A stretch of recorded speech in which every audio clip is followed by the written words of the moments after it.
나누기를 원합니다. 오늘날처럼 사람들이 많이 배우고 잘 정비된 조직을 가진 시대는 없었습니다. 그러나 반대로 오늘날처럼 힘들어하는 시대도 없을 것입니다. 이러한 문제는 결국 세상이 인간의 어떤 지식과 또 경험을 의지해서 모든 것을 인간의 힘으로 하려 하기 때문인 것이죠. 또한 오늘날처럼 많은 부와 인력을 가지고 있었던 적도 없었지만 오늘날처럼 힘들어하고 연약한 시대도 없을 것입니다. 그러하게 하나님의 사람들은 위에서부터 내려오는 그 지혜와 능력을 의지해야 하며 그 지혜와 능력으로 일해야 하는 줄 믿습니다. 그리고 그 능력과 지혜를 구하는 기도를 해야 하며 그것이 이 힘든 이 시대를 이겨내는 해답이 될 것입니다. 이처럼 하나님께서는 우리에게 있어서 이 힘든 세상을 이겨낼 수 있는 능력과 지혜를 구할 수 있는 기도라는 무기를 주셨습니다. 그래서 교회는 이 하나님이 이거 좀 넘겨주시겠어요? 네. 교회는 하나님이 일하시는 공간인 것입니다. 모인이들이 저마다 자신의 어떤 주장을 펼치거나 어떤 자신의 가지고 있는 힘과 능력을 과시하면서 무엇인가를 할 수 있다라고 뽐내는 곳이 아니라는 말이죠.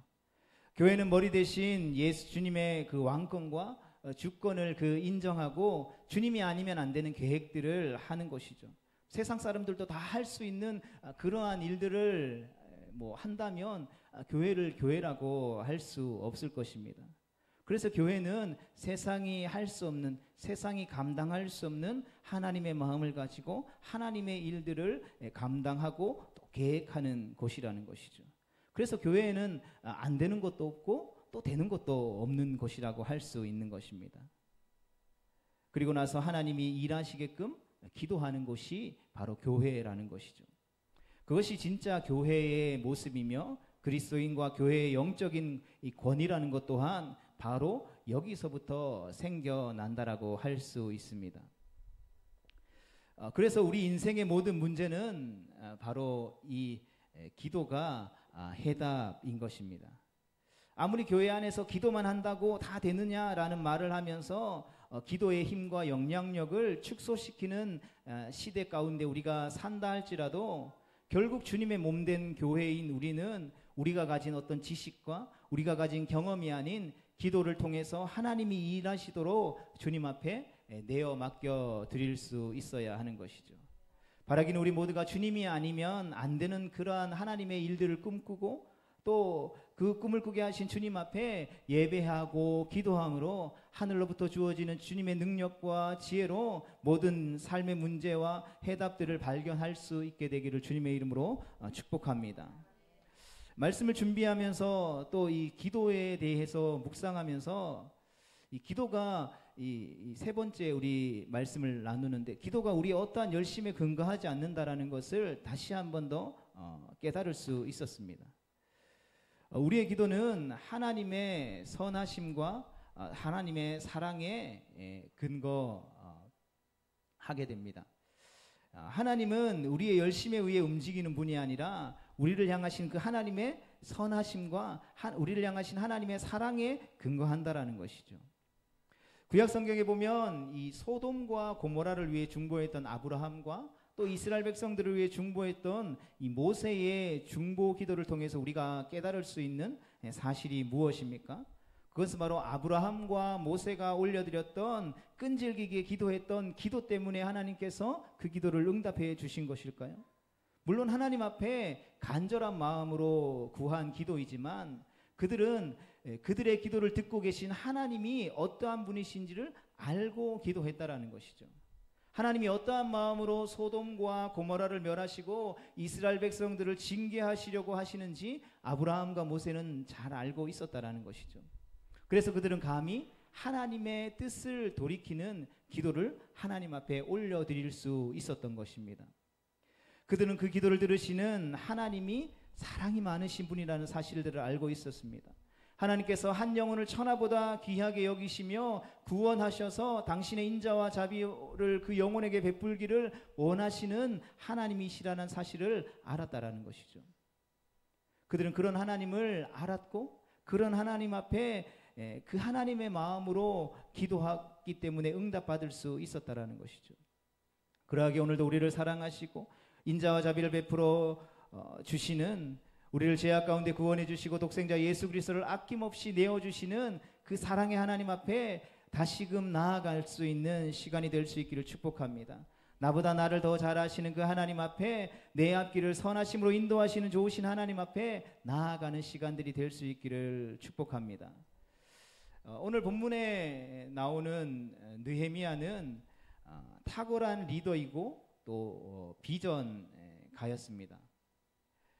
수십 년 동안 예루살렘 안에 성전이 세워졌지만 성벽은 세워지지 않아서 이스라엘 공동체가 온전히 재건될 수 없었던 그 이스라엘의 성벽을 단 52일 만에 재건한 사람이 바로 느헤미야였습니다. 그러나 느헤미야 1장부터 마지막까지 반복해서 나오는 느헤미야의 모습은 기도하는 사람이었다라는 것이죠.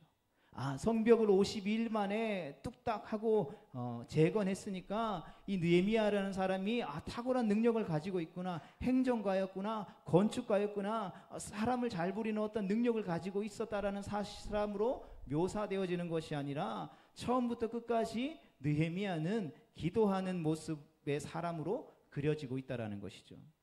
특별히 중요한 순간마다 때로는 긴 시간으로, 때로는 짧은 시간 하나님 앞에 무릎 꿇고 기도하기를 주저하지 않는 기도의 사람이었다라는 것이죠. 느헤미야가 살았던 이 페르시아 제국의 시대는 그 당시에 이 세계의 패권 국가였죠. 그래서 페르시아에는 157개나 되는 도를 다스리는 대제국이었다라는 것이죠. 그래서 당시의 왕들에게 있어서는 가장 큰 위협이라고 하는 것이 외세 침략이 아니라 가장 큰 척은 이 내부에 있었다라는 것이죠. 자신의 측근들 중에 늘 배신자가 있어 왔다라는 것이죠. 그래서 왕들은 자신들이 가장 신뢰하는 신복들에게 자신의 먹을 것을 맡겼다라는 것이죠. 그런데 성경에 보면 느헤미야가 바로 술 맡은 관원이었다라고 말하는 것이죠. 왕이 마시는 그 모든 것들을 관장하는 위치에 있었다라는 것입니다. 즉 왕의 최측근으로서의 왕의 가장 큰 신뢰 속에 있었다라는 것이죠. 여러분, 느헤미야가 어떤 신분의 사람이었습니까? 바로 포로국의 노예로 팔려왔던 신분이라는 것이죠. 그래서 느헤미야가 그 157개나 되는 도를 다스리는 페르시아라고 하는 대제국의 술 맡은 관원이 되었다는 사실은 느헤미야가 얼마나 뛰어난 사람이었는지를 알 수 있다라는 것이죠. 그래서 느헤미야가 그 자리 위에 있기 위해서 얼마나 많은 애씀과 노력과 헌신이 있었는지 우리는 잘 알 수 있습니다. 여러분, 어떠한 잘못으로 인해서 이렇게 죄를 짓게 되고 이렇게 교도소에 가게 되죠. 그 중에 이 예수님을 만나고 변화받아서 주의 종으로 세워지는 목사님들이 굉장히 많습니다. 그것은 개인적인 부름이기 때문에 굉장히 많죠. 그런데 전국에 그런 분들이 많잖아요. 그렇게 됐다가 예수님을 만나게 되고 거기 안에서 교정되면서 예수님을 만나게 되고 영접하게 되고 사회로 나오게 되죠. 그 중에 목회자들이 굉장히 많이 있습니다. 그런데 그와 반대로 장로님들은 전국에 몇 손가락 안에 들 정도로 극소수라는 것이죠. 왜 그렇습니까? 그만큼 사회의 평균과 사람들의 시선들을 넘어서는 것이 쉽지 않다라는 것이죠. 장로라는 직분이 어떠한 직분입니까? 성도들의 신임을 얻어야 되는 거죠. 성도들이 전적으로 의지하는 사람이 되어지는 것이, 성도들의 삶을 돌볼 줄 아는 사람이 장로라는 직분들을 맡게 되잖아요. 쉽지 않다라는 것이죠. 마찬가지로 포로의 신분으로 157개나 되는 도를 다스리는 그 페르시아 대제국 왕의 가장 최측근이 된다라는 것은 그냥 단순히 세상적인 노력과 열심으로 이루어질 수 있는 것이 아니다라는 것을 우리는 기억해야 하는 것입니다. 그런데 오늘 성경에 보면 이 느헤미야의 이 친족인 이 하난이라는 사람이 유다와 예루살렘을 방문하고 와서 이제 느헤미야 앞에 가서 이 유다와 예루살렘에 대한 상황을 이렇게 쭉 들려주는 것이죠. 그 이야기는 다름 아닌 자신들은 포로로 끌려왔지만 남아 있었던 자신의 동족들이 큰 환난을 당하고 능력을 받으며 성은 허물어지고 성문들은 불에 탔다라는 소식이라는 것이죠. 그냥 폐허가 됐다라는 것이죠. 그리고 그 소식을 듣고 있던 느헤미야는 그 소식을 듣자마자 어떠한 행동들을 하게 됩니까? 주저앉아서 울기 시작하는 것이죠. 그리고 지체하지 않고 자기의 민족을 향해서 금식하며 기도하는 모습을 보게 된다는 것이죠. 여러분, 이 느헤미야가 소식을 들었을 때가 1절에 기슬루벌이라고 표현되어져 있죠. 딱 지금 시점입니다. 우리나라 달력으로 하면 11월 중순부터 12월 중순 사이의 시기인 것이죠. 그리고 느헤미야 2장에 가서 2장 1절에 느헤미야가 기도를 마치고 이제 왕 앞에 나아갈 때에 바로 니산월이라고 기록하고 있습니다. 이 니산월은 이 3월 중순부터 4월 중순까지죠. 느헤미야가 자신의 민족에 대한 소식을 듣고 몇 개월 동안 기도했다는 것입니까? 4개월 동안 금식하며 슬피 울며 기도했다라는 것이죠. 성도 여러분, 이것을 보면 무슨 생각이 드십니까? 뭐 할 만큼 기도했구나, 뭐 나도 무슨 문제가 있으면 이만큼 기도할 수 있어 라는 생각이 드시나요? 사람들은 누구나 편안함을 원하죠. 그리고 그 편안함이 깨지는 것을 원치 않습니다. 그리고 그것이 어렵게 이루어낸 편안함이라고 한다면 결코 그것을 쉽게 깨트려 버리기를 원하지 않는 것이다라는 것이죠. 우리는 누구나 하나님의 일을 하기를 원합니다. 하나님이 기뻐 받으시는 선한 일들을 하기를 원하는 것이죠. 좋은 일들을 하기를 원하는 것입니다. 그러나 어떠한 상태에서 그 좋은 일, 선한 일들을 하기를 원합니까? 나 자신의 평안함과 안락함이 깨어지지 않는 선에서 그 상태에서 하기를 원하는 것이죠. 내 편안함이, 내 삶이 피해받지 않은 상태에서 하기를 원하는 것이 바로 우리의 솔직한 마음일 것입니다. 어쩌면 불편한 진실일지 모르겠지만 우리는 하나님의 일을 할 때에 우리의 안락함이나 우리의 상황이 날로 좋아지면서 하나님의 일을 하기를 원하지, 점점 더 형편이 나빠지는데 감사함으로 하나님의 일들을 계속해서 하기를 원하지 않는다라는 것이죠. 여러분, 이 현상이 오늘날 교회 안에 뚜렷하게 나타나는 영적 현상이라는 것입니다. 성도 여러분, 느헤미야의 기도하는 모습을 한번 상상해 보십시오. 그러나 느헤미야의 기도를 보면 그의 기도는 달랐다라는 것을 볼 수 있는 것입니다. 그의 기도의 모습을 보면 마치 내일은 없는 사람의 모습 같아 보입니다. 그는 거의 그의 간직을 내어놓고 하나님 앞에 나아가죠. 자신이 어렵게 모은 재산을 내어놓고 이스라엘을 위해 살기로 결단하기 시작하는 것이죠. 뿐만 아니라 자신의 생명까지도 아낌없이 내어놓고 왕 앞에 나아가는 모습을 볼 수 있습니다. 말씀을 준비하면서 저 또한 이 편안함과 안락함 가운데에 기도하고 또 하나님의 일들을 하기를 원한다라는 것을, 그러한 연약함들을 발견하게 되는 것이죠. 뭐 겉으로 표현하진 않을 뿐. 그렇다면 도대체 그 무엇이 느헤미야를 기도의 자리에서 떠나지 않도록 만들었는지가 제 안에 계속해서 들었던 질문이고 고민이었다라는 것이죠. 여러분, 어떻게 보면 느헤미야라는 사람은 부러울 것 하나 없는 사람입니다. 그럼 유다와 예루살렘, 물론 자신의 동족이기 때문에 슬퍼하고 안타까워하고 동정할 수 있죠. 자신의 친족인 하나니에게 다시 그 예루살렘으로 돌아갈 그 하나니에게 돈 몇 푼, 아니 많은 돈을 던져줄 수 있을 것입니다. 그것이 느헤미야에게 뭐 크게 어려운 일은 아니라는 것이죠. 그게 조금 양심이 거리끼면 조금 더 진정성 있게 그 자리에서 함께 눈물 흘리고 슬퍼하며 애통해야 할 수 있을 것입니다. 그러나 그렇게 수고하며 애쓰며 생명 바쳐 올라갔던 그 자리에서 자신의 관직을 내려놓고 내려와서 유다로 자신의 모든 것을 포기하고 달려갈 이유는 눈 씻고 찾아봐도 없다라는 것이죠. 그리고 더 나아가서 왕에게 내가 속국인 이스라엘 예루살렘의 성벽을 재건하겠다고 이야기할 이유도 전혀 없다라는 것이죠. 그리고 앞에서 언급했던 것처럼 4개월 동안 금식하며 슬퍼하며 울며 눈물 흘리며 이스라엘 나라를 위해서 기도할 이유는 더더욱이 없었다라는 것이죠. 그러나 저를 힘들게 한 것은, 또 우리의 마음을 무겁게 하는 것은 바로 느헤미야는 그러지 않았다라는 것이죠. 느헤미야는 소식을 듣자마자 성경에 보면 자리에 앉아 울었다라고 기록하고 있습니다. 그리고 우는 것으로 끝나는 것이 아니라 나아가서 4개월이라는 시간 동안 금식하며 기도했다라고 기록하고 있는 것이죠. 그렇다면 느헤미야는 어떻게 이러한 기도의 자리 가운데 나아갈 수 있었겠습니까?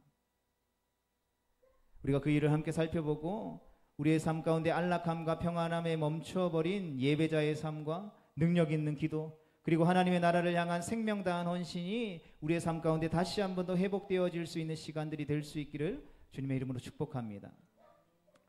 첫 번째로는 이 정체성을 잊지 않았다라는 것입니다. 느헤미야는 페르시아라고 하는 당대 세계 최고의 권력자인 남부러울 것 없는 최측근의 자리에서 모든 것을 누리며 살고 있었다라는 것이죠. 그가 이스라엘 사람이라는 사실을 그러나 잊지 않았다라는 것입니다. 그래서 하나님에게 이스라엘의 소식과 형편에 대해 먼저 물어보고 그 소식을 듣게 된 것을 우리는 볼 수 있는 것이죠. 그뿐만이 아니라 그 소식을 듣고 슬퍼하며 울며 금식까지 합니다. 이 행동은 이 적국의 술 맡은 관원장 왕의 최측근으로 있지만 자신이 누구인지 자신의 정체성을 잊지 않았다라는 것이죠. 그러니까 1장에 자주 등장하는 느헤미야의 기도를 보면 자주 등장하고 사용하는 단어가 있습니다. 그것은 바로 주의 종이라는 단어죠. 주의 종이라는 이 단어는 바로 느헤미야의 정체성을 대변해 주는 단어입니다. 여러분, 당시 느헤미야가 누가 주는 돈으로 먹고 살아가고 있습니까? 아닥사스다 왕이 제공해 주는 돈과 집과 음식들을 먹고 살고 있다라는 것이죠. 그러나 느헤미야가 고백하는 정체성은 바로 자신이 하나님의 것이라는 것이죠. 내가 아닥사스다 왕의 대제국의 최측근으로 그가 제공해 주는 집과 음식과 물질을 가지고 생활하고 있지만 그럼에도 불구하고 나는 하나님의 종이라는 사실의 정체성을 가지고 있었다라는 것이죠. 이것이 느헤미야의 정체성이었다라는 것입니다. 그래서 느헤미야는 하나님의 눈길이 가는 곳에 그의 눈길이 갔고 하나님의 관심이 가는 곳에 그의 관심이 갔을 뿐만 아니라 그곳을 향하여 자신의 걸음을 옮겼다라는 것이죠. 성도 여러분, 그렇다면 느헤미야의 정체성과 우리의 정체성이 서로 다른 정체성을 가지고 있는 것일까요? 우리의 정체성은 무엇입니까? 성경은 빌립보서 3장 20절 말씀을 통해서 우리의 정체성을 확실하게 이야기해 주고 있습니다. 우리 빌립보서 3장 20절 말씀 같이 보겠습니다.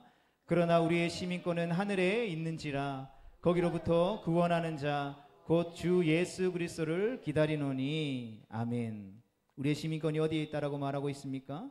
느헤미야가 마찬가지로 하늘에 있다라고 말하고 있는 것이죠. 우리 또한 느헤미야처럼 하나님의 소유이고 자녀이고 하나님 나라의 시민이라는 것입니다. 여러분, 이 고백을 우리가 하고 있습니까?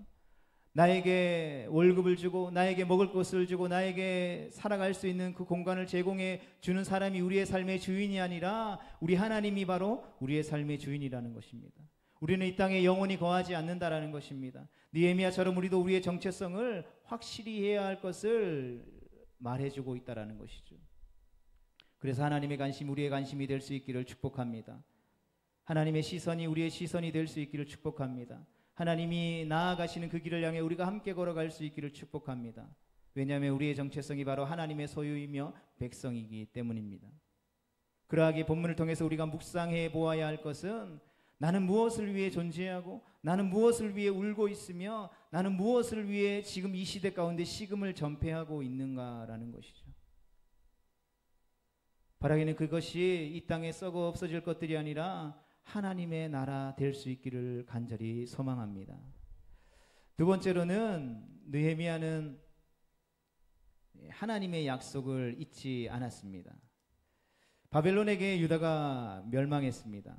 예레미야서를 통해서 알 수 있듯이 이스라엘 백성들에게 그들의 나라가 망한다라는 사실들은 결코 있을 수 없는 일이었다라는 것이죠. 어쩌면 오늘도 그러한 생각을 가지고 있는 성도님들이 많이 있을 줄 모르겠습니다. 내가 예수 믿고 구원받아서 신앙생활 열심히 하고 11조도 하고 봉사 열심히 하니까 하나님이 나를 축복해 주실 거야, 나는 결코 망하지 않을 거야 라고 생각한다라는 것이죠. 그러나 반은 맞고 반은 틀리다라는 것이죠.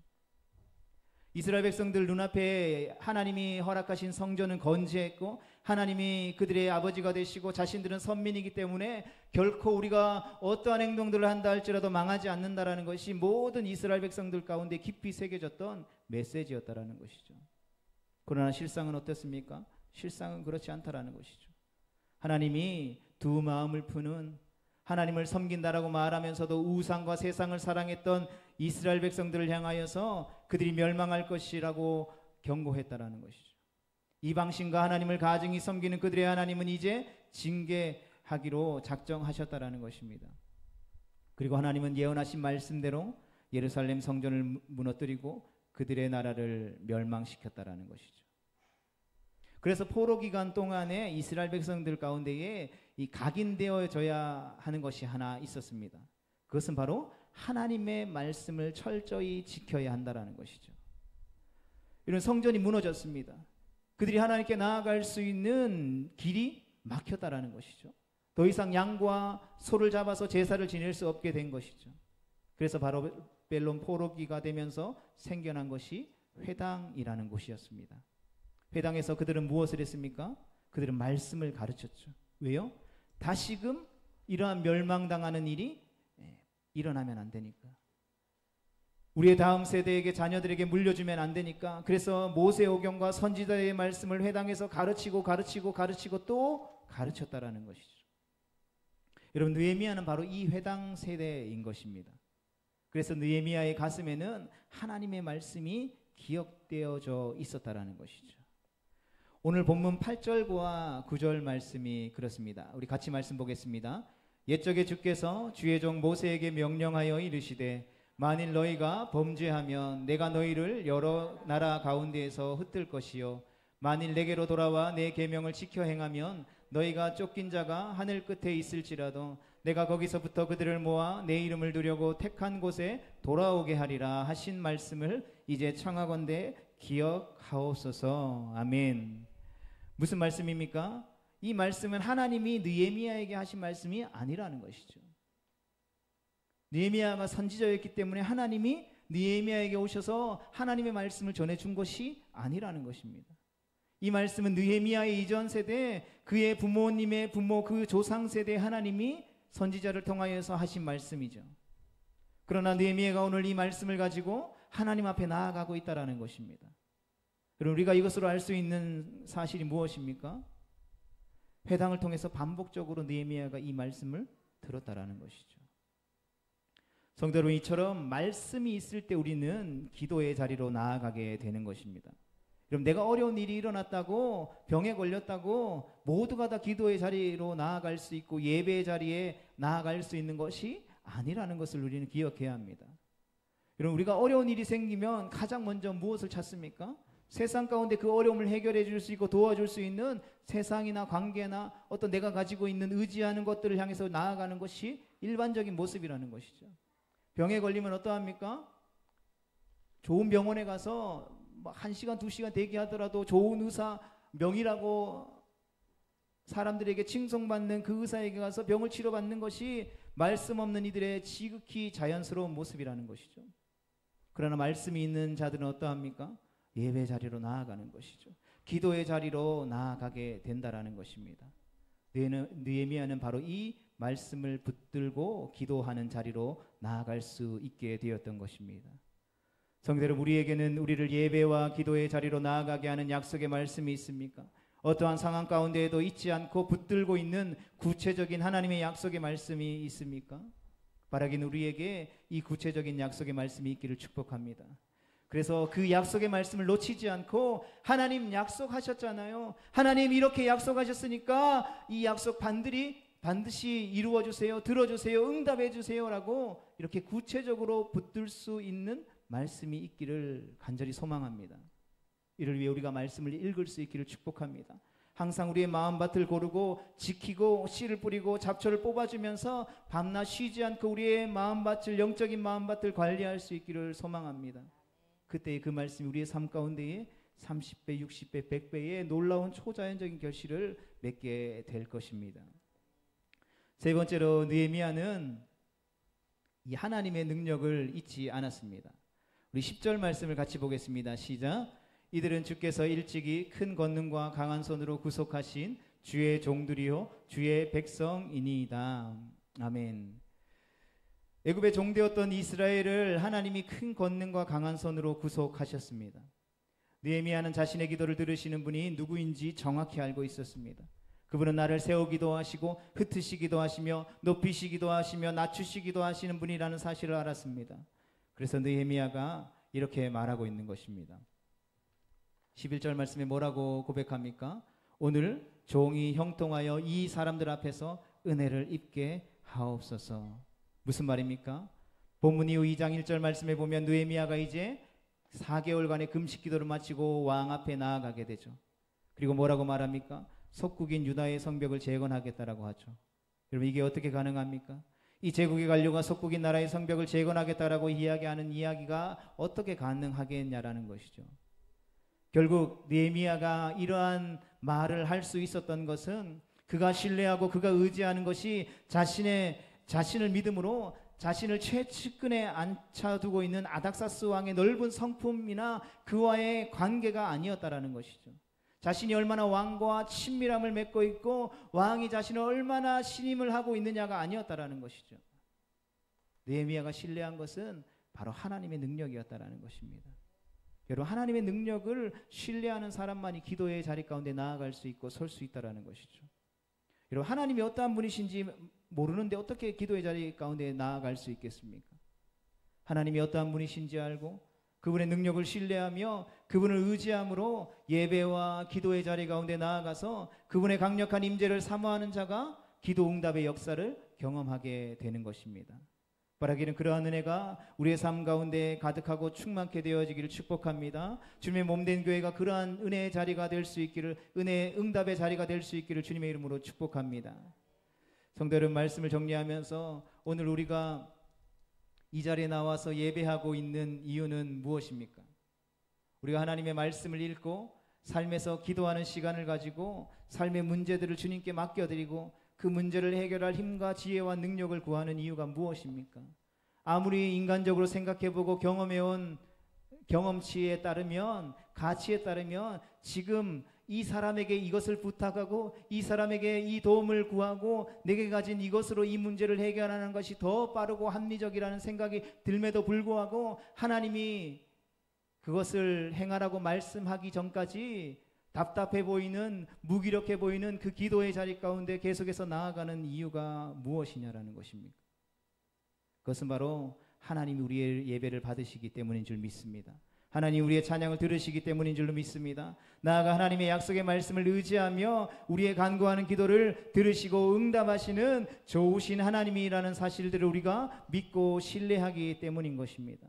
받으시고 들으시기만 하는 것이 아니라 찬양하며 기도하는 가운데에 일하시며 응답하시는 분이시기 때문인 것입니다.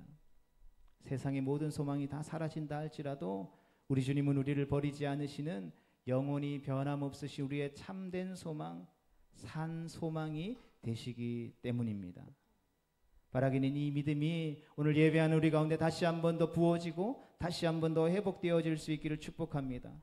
그래서 우리가 예배하며 찬양하며 기도하며 말씀 듣는 가운데에 어떤 두려움들이 떠나가고 또 기도가 응답되어지고 병이 고침받고 삶에 막혔던 문제들이 다 주님으로 인하여서 돌파되어지는 주님의 초자원적인 하나님의 능치 못함 없는 그 능력이 우리의 삶의 모든 영역 가운데 회복되어지는 시간들이 되어질 수 있기를 간절히 소망합니다. 이 임재 가득한 예배, 이 능력 가득한 기도, 이 하나님의 응답 가득한 말씀으로 하나님의 참된 부흥을 경험하는 우리 모두가 되어질 수 있기를, 우리에게 허락하신 이 한 주의 삶이 되어질 수 있기를 주님의 이름으로 축복합니다. 기도하겠습니다.